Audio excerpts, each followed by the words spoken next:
Why is UCC turned down? Author Akbar, Part-07, Marriage and Divorce.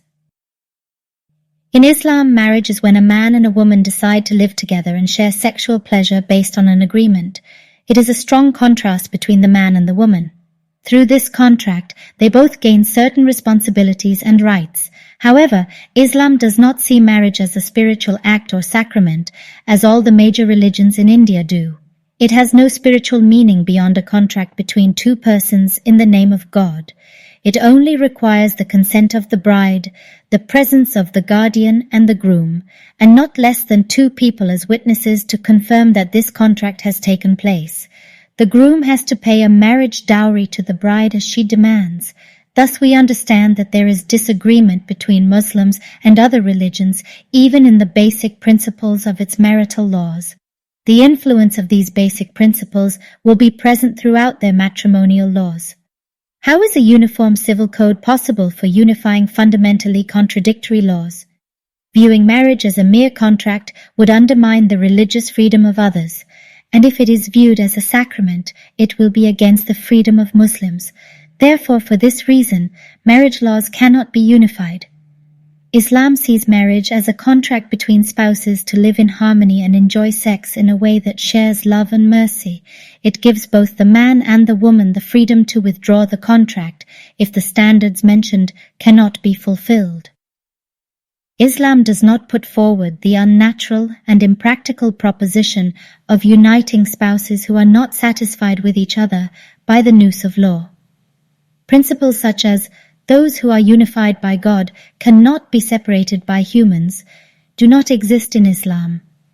Islam, which permits divorce when separation is necessary, lays down its laws in a way that does not detract from the rights of men or women nor discriminate against anyone.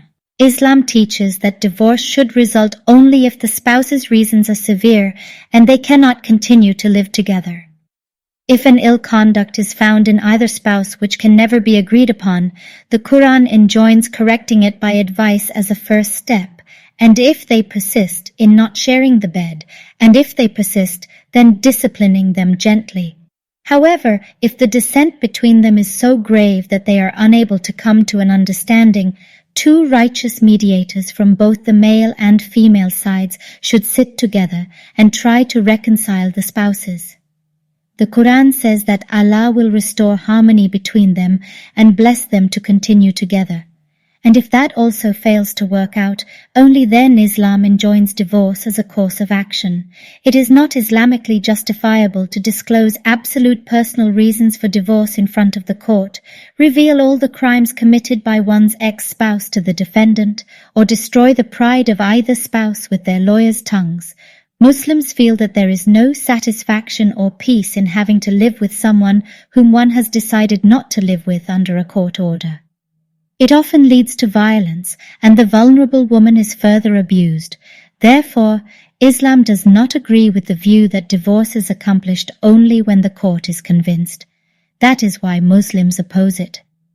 Both man and woman have the right to annul the marriage if it no longer meets the goals of marriage, which is a contract between a man and a woman to share sexual satisfaction and love while living in peace together. Since the said contract comes into existence after the man has spent the money called mahr, if the man cancels the said contract, he is obliged to give the full mahr to the woman. Such a divorce is known as talaq. And when the woman asks to cancel the contract by returning the mahr she received from the man, it's called khul. Islam treats all women's rights fairly and teaches that no matter how large the amount of mahr is paid, a man must not take anything back from it while divorcing a woman, and that he must give her the necessary rewards, mata', in addition to the mahr. The Islamic instruction that a divorced woman should be sent away with rewards is enough to show us how honorable it is and considerate of the woman's feelings. Islam provides the most psychological guidance in this field, which stipulates that even after revocable divorce, the spouse should stay in the husband's house for 3 purity periods with all considerations and expenses, and if they stay together and start loving each other during this period, they can continue living as spouses without further conditions.